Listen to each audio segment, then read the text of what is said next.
네, 현재 한국전력의 적자 상황은 어느 정도인지, 그리고 전기요금 인상 여부와 관련해서 이야기를 나눠보도록 하겠습니다. 에너지경제연구원 정연재 전략정책연구팀장 전화 연결돼 있습니다. 팀장님 안녕하십니까?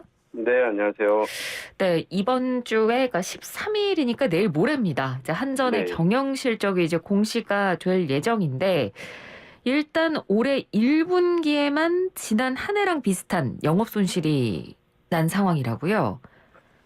아직 공시가 되지 않았으니까 확정적으로 말하기는 좀 힘든 상황인 것 같고, 다만 이제 네. 증권가에서 전망하기로는 5조 7천억 정도 영업 손실이 예상된다라고 하는데, 말씀하신 것처럼 작년 한 해의 영업 손실액이 5조 8천억 원이었거든요. 근데 이제 네. 작년에도 이미 금융위기 때 2008년도에가 가장 이제 실적이 안 좋았는데, 지금은 그때보다도 훨씬 더 안 좋은 상황이었다라고 한 게 작년 이때 실적이었는데, 그거를 지금 한 분기 만에 그만큼의 또 이제 적자가 나는 상황이라고 보시면 되겠고요. 네. 근데 중요한 거는 이제 지금은 저희가 한전의 이제 연결 기준으로서 이제 영업 실적을 이야기를 하는데, 사실 이제 전기요금을 산정을 할 때는 전기를 생산하고 이제 또 배송하고 소비자들이 소비하는 그 과정에서 들어가는 부분만 따로 떼어내서 저희가 총괄 원가라는 것을 이제 계산을 하고 있습니다. 네. 작년에 이제 발표된 2021년 총괄 원가 금액을 보면은 필요한 원가 대비 부족한 게 한 10조 원 수준인 걸로 나왔었거든요. 네. 그러니까 올해 같은 경우에는 이보다 훨씬 더 클 걸로 이제 보고 있는 거죠. 그러니까 일단 1분기에만 예상되는 영업 손실이 지난 한 해 동안 난 영업 손실과 비슷하다라는 거는 네. 그만큼 올해 이제 규모가 굉장히 더 커졌다는 이야기인데, 네. 그런 이유가 있을까요? 가장 이제 1차적인 원인은 그 전기를 만드는 데 들어가는 이제 유연탄 가격, 그다음에 LNG 가격이 오른 건데, 이게 올라도 너무 많이 올랐다라는 게 좀 하나의 큰 원인이 될 수 있을 것 같거든요. 네. 그리고 이거는 이제 저희가 코로나 이후에 계속해서 에너지 가격이 많이 오르고 있었는데, 음. 올해 2월 말에 이제 러시아 우크라이나 전쟁이 터지면서 그 영향이 더 커진 거죠. 그래서 지금 LNG 가격 같은 경우에는 우리가 코로나 초기에 그때 유가가 많이 떨어졌었는데, 네. 그때랑 비교하면 거의 10배 가까이 오른 적도 있었고, 지금 5배 이상 이렇게 올라가 있었고, 근데 문제는 LNG 가격이 올라가서 좀 이제 다시 또 좀 꺾일만 하면 또 유연탄 가격이 올라가고, 또 유연탄 가격이 잠잠하면 또 LNG 가격이 올라가고, 이런 패턴이 지금 반복되고 있는데, 네. 지금 어제 그제 계속 기사에 나오는 거는 지금 또 석탄 가격이 좀 또 심상치 않다. 음. 그래서 작년이랑 비교해 봤을 때도 벌써 석탄 가격이 2배 이상 이렇게 올라가고 있다, 이렇게 나오고 있어서, 네. 네, 이게 쉽게 해결될 것 같지는 않은 상황입니다. 그러니까 이 한마디로 전기를 만드는 원료 가격 자체가 지금 계속 너무 많이 네, 올라가고 있고, 이거는 사실 우리가 어떻게 할 수 없는 부분이니까. 네, 맞습니다. 네. 그런 지금 피치 못할 상황에 놓여 있긴 합니다. 근데 3월 말에 전기요금이 한번 좀 오르긴 했었잖아요. 네, 그러니까 기준 연료비랑 기후 환경 요금이 상향 조정돼서 그 부분이 반영이 된 건데, 네, 그때도 근데 그 2분기 연료비 조정 단가는 동결이 됐거든요. 네, 혹시 이 맞습니다. 부분도 좀 어느 정도 영향이 있었을까요? 일단 지금 내일 모레 발표할 이제 거는 1분기 실적이기 때문에, 네. 지금 이제 말씀하신 거는 4월 1일부터 요금이 6.9원 오른 거, 연료비 조정 단가 동결한 거는 지금 전혀 반영이 안 된 거고, 음. 그래서 지금 이제 2분기 실적이 또 나오겠지만은 1분기랑 비교해서 어떻게 될지 모르겠지만은 역시 이제 한전의 적자 폭이 클 거다라고 생각을 하고 있고요. 네.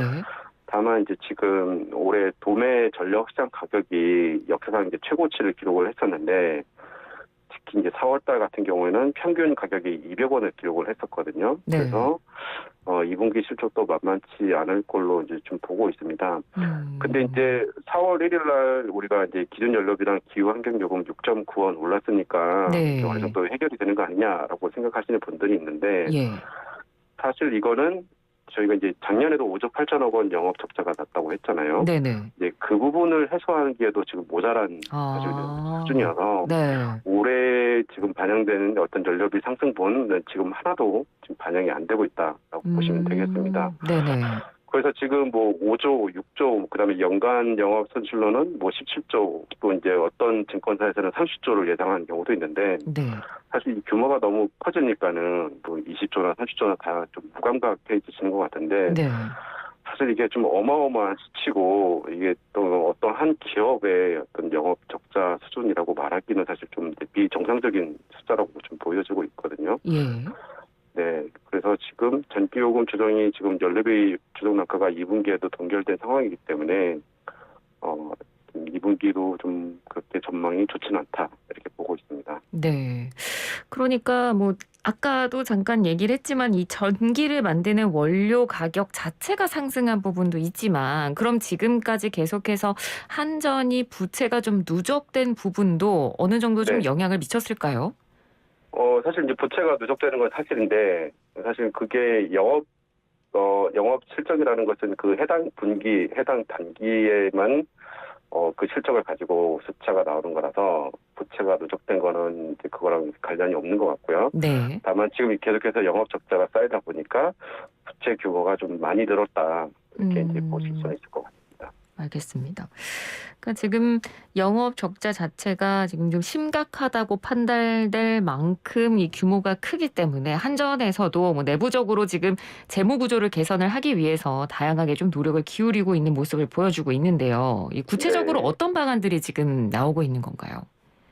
최근에 이제 해외에 있는 화력 발전소를 매각하겠다고 이제 검토하는 단계다라는 발표를 기사에서 이제 언급을 했는데요. 네. 사실 뭐 이런 그 해외 자산 매각한 게 이제 어느 정도 비중을 차지할지 모르겠지만은 이거는 좀 이제 어쨌든 그런 그 재무 부담 어떤 재무 구조를 개선하기 위한 의지라고 이제 볼 수가 있을 것 같고 그다음 한전의 그 총 원가 구조를 보면은 제가 이제 연료비 뭐 전력 구입비가 한 80% 정도를 차지하고 네.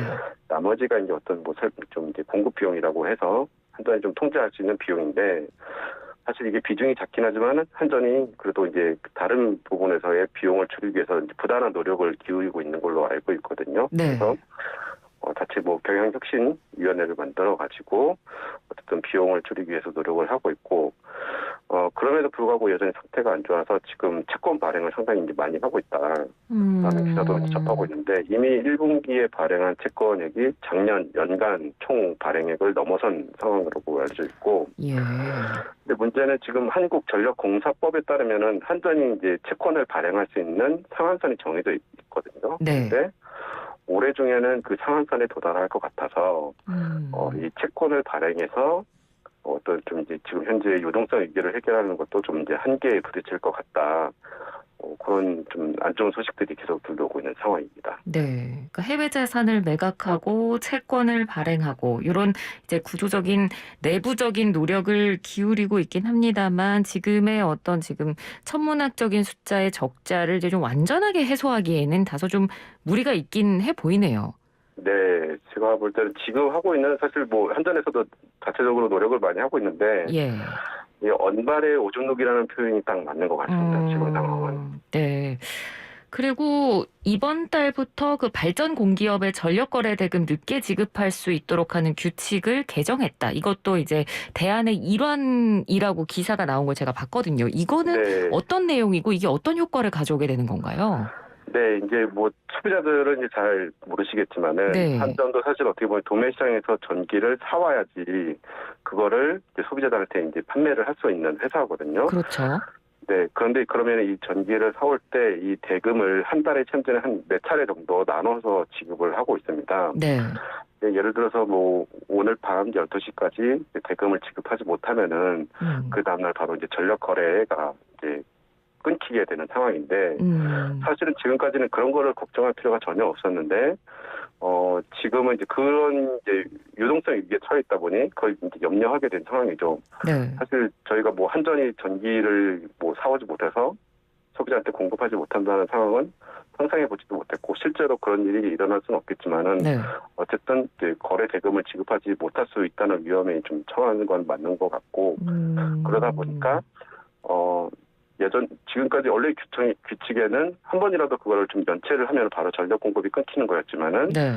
지금은 이제 한 번 정도는 이제 연체를 하도록 연체할 수 있도록 이렇게 허용을 해주고 있는 겁니다. 그래서 사실 어떻게 보면 좀 코미디 같은 상황이 지금 발생을 하고 있고, 지금 뭐 주위에 있는 분들한테 뭐 한전 전기 못 쌓아서 전력 공급이 끊어질 수도 있다라고 말을 하면은 사실 뭐 그거를 어떻게 현실감 있게 받아들일 수 있는 와닿지 분이 않죠. 네, 많이 없을 것 같다는 생각이 드네요. 예. 뭐 그래도 어찌됐건 지금 초유의 사태는 이제 막자라는 이제 자구책의 일환으로 네, 이런 방안도 나온 것 같은데, 네, 그러니까 지금 할 수 있는 방안들은 다 하고 있는 것 같아요. 해외 자산도 매각하고 채권도 네, 발행하고 이런 관련 규칙도 개정하고, 그럼에도 불구하고 이게 적자 상황이 해소가 되지 않는다고 하면 네. 전기요금 인상은 불가피한 그런 거죠. 맞습니다. 전기요금을 올리는 것밖에는 방법이 없는 것 같습니다. 네. 그러면 뭐 혹시 뭐 지금 당장 저희가 정확하게 예측하기는 어렵습니다만, 지금 이제 새 정부 들어선 지도 얼마 안 됐고, 그럼 네. 전기요금 인상 시기나 인상 폭 정도는 어느 정도나 될지 혹시 예측이 가능할까요? 그거는 이제 정책적으로 결정이 되는 거기 때문에 당장 네. 제가 뭐 어느 정도 올려야 된다라고 말하기는 힘들 것 같지만은, 지금 현재 어떤 적자 수준을 해소하기 위해서는 상당히 많은 폭의 뭐 인상이 필요한데, 실제로 그 부분을 갑자기 다 전기요금 인상으로 실현시킬 수 있을 것 같지는 않고, 예. 현실적으로는 좀 이제 어느 정도 인상을 하고 좀 부족한 부분은 이제 전력산업기반기금이나 정부 재정을 통해서 좀 지원해주는 방향으로 해결해야 되지 않을까 그렇게 생각을 하고 있습니다. 네, 알겠습니다. 근데 이 새 정부의 전기요금 관련된 이제 기조를 보면 시장 원리 중심과 원가주의 원칙으로 손질을 해야겠다라고 지금 밝힌 상황인데요. 네. 시장 원리 중심과 원가주의 원칙으로 손질하겠다. 이게 구체적으로 어떤 의미인가요? 그러니까 사실 이게 좀 새로운 말은 아니고요. 네. 이미 과거부터 계속 있었던 이야기고, 지난 정부, 이제 문재인 정부에서도 국정과제에 처음에 전기요금 체계 개편하겠다는 것을 로드맵으로 제시를 한 바가 있었고, 예. 그 다음에 뭐 각종 에너지 기본 계획 등에서도 원가 연계형 전기요금 체계 도입 이런 걸 항상 이야기를 했었습니다. 그리고 실제로 2020년 12월에 원가 연계형 전기요금 제도가 이제 도입이 된 상황이고요. 그래서 이거는 뭐 사실 새로운 내용은 아니다. 저는 이제 그렇게 평가를 하고요. 문제는 네. 이거를 구체적으로 이제 어떻게 실행할 것이냐 이제 그 문제가 남아 있다고 보거든요. 네. 전기요금 산정 기준에도 전기요금은 이제 원가에 따라서 산정하도록 되어 있기 때문에 사실 뭐 이미 있던 내용을 계속 반복한 것밖에 안 돼서 네. 구체적으로 어떻게 하냐가 중요한데 제가 생각할 때는 이제 뭐 단계적으로 접근을 해야겠지만은 현재 있는 연료비 연동제를 좀 이제 개선할 필요가 있다. 지금 뭐 유명무실하긴 하지만은 어쨌든 플러스 마이너스 3원이라는 그 폭이 너무 좁은 거 아니냐라는 의견이 많이 네. 있어서 그걸 좀 확대를 해야 되고 그다음에 이제 정부 유보 조항이라는 게 있어서 정부에서 봤을 때 이게 국가 경제에 미치는 영향이 좀 클 것 같다. 위기 시에는 연동제를 적용 안 해도 된다. 뭐 이런 조항이 있긴 한데 네. 그런 부분들은 좀 이제 좀 삭제를 하거나 아니면 구체적으로 언제 적용할 건지를 좀 밝힐 필요가 있을 것 같고 네. 그다음에 지금 그 연동제를 운영할 때 또 기재부랑 산업부가 이제 협의하게 되어 있는데 예. 제가 봤을 때는 기재부랑 협의하는 그 규정은 좀 삭제할 필요가 있지 않을까. 왜냐하면은 이제 전기요금 자체를 우리가 바꿀 때는 기재부랑 협의하도록 되어 있지만은 연료비 연동제는 그냥 연료비 조정 그 연료비 실적을 보고 자동적으로 적용하도록 만든 그 제도기 때문에 네. 굳이 이 과정에서 기재부랑 협의를 할 필요가 있을까 좀 그런 생각을 하고 있습니다. 네, 그러니까 연료비 연동제 개선이 필요하다는 점을 강조를 해주셨고, 사실 예전부터 이제 정현재 네, 팀장님이 항상 좀 강조를 해주셨던 부분인 걸 저도 기억을 하고 있는데요. 네, 근데 이 원가 연계형, 그러니까 어떤 방식으로 실행될지는 아직 모르겠습니다만 네, 가장 걱정되는 부분이 이거거든요. 그러니까 원가 연계형으로 전기요금이 만들어진다는 건 원가가 오르면 그만큼 전기요금이 오른다는 건데, 네, 요즘처럼 원가가 폭등하는 경우에는 네, 전기요금이, 그러니까 좀 과장되게 표현하자면 몇십 %까지 만약에 오를 수도 있다고 하면요. 네, 낼 수 있는 서민들은 괜찮겠습니다만 그렇지 못한 취약층들도 많잖아요. 그렇습니다. 이런 부분들이 그래서 사실 좀 걱정되거든요. 당연히 이제 그 과정에서 이제 원가주의를 표방한다고 하더라도 그런 어떤 저소득층이나 에너지 취약계층에 대한 어떤 보완책, 배려하는 방안에 대해서는 고민이 필요하고요. 네. 그래서 우리가 이제 전력산업 기반 기금이라든가 한전에서 시행하고 있는 주택용 복지 할인을 통해서 그 부분들을 좀 이제 해소할 필요가 있는데 그렇다 하더라도 이제 그것 때문에 전체적인 전기요금 수준을 낮추는 것은 좀 옳지 않다 이렇게 보고 있습니다. 네. 그러니까 취약계층을 보호할 수 있는 제도도 같이 뒷받침이 돼야 된다. 그런 네. 의견을 주신 것 같습니다. 그리고 끝으로 이제 새 정부가 이제 원전 정책을 지향을 하고 있는데 이 부분은 한전 경영 환경에 어떤 영향을 미치게 될까요? 그러니까 원전 이용률이 높아지면 한전의 적자 폭이 조금 줄어드는 건 사실인데 이게 근본적인 대안은 결코 될 수가 없거든요. 예. 사실 우리가 원전으로 100%다 전기를 공급하는 상황이 아니고 석탄이나 LNG도 같이 쓰고 있는 상황이기 때문에 지금 이렇게 국제 연료 가격이 많이 올라가면은 뭐 한전의 어떤 적자, 그다음 전기요금 인상 요인이 남아 있는 건 사실이기 때문에 원전이 어떤 절대적인 해결책이라고 이제 보기는 어려울 것 같고 다만 이제 어쨌든 우리가 오실가스 감축이라든가 여러 가지 좀 정책적인 측면을 고려할 때 원전이라든지 재생에너지라든지 이런 여러 가지 에너지원을 좀 더 조화롭게 균형 잡힌 전원 믹스를 가져갈 필요는 있다 이렇게 보고 있습니다. 네. 그리고 중요한 건 이제 원전을 많이 돌리면은 전기요금 안 올려도 되는 거 아니냐 이렇게 생각하시는 분들이 많은데 제가 생각할 때는 이제 원전을 아무리 많이 쓰더라도 전기요금 원가주의 원칙은 이제 지켜져야 할 것 같고 그다음에 원가주의라는 것은 단순히 이제 전기요금 인상만을 말하는 게 아니라 어쨌든 어떤 비용을 많이 유발하는 소비자가 더 많은 요금을 내도록 하는 어떤 요금 체계 개선에 또 숙제는 남아 있다 이렇게 보고 있습니다. 예, 알겠습니다. 오늘 말씀 잘 들었습니다. 고맙습니다. 네, 감사합니다. 네, 지금까지 에너지경제연구원 정현재 전략정책연구팀장이었습니다.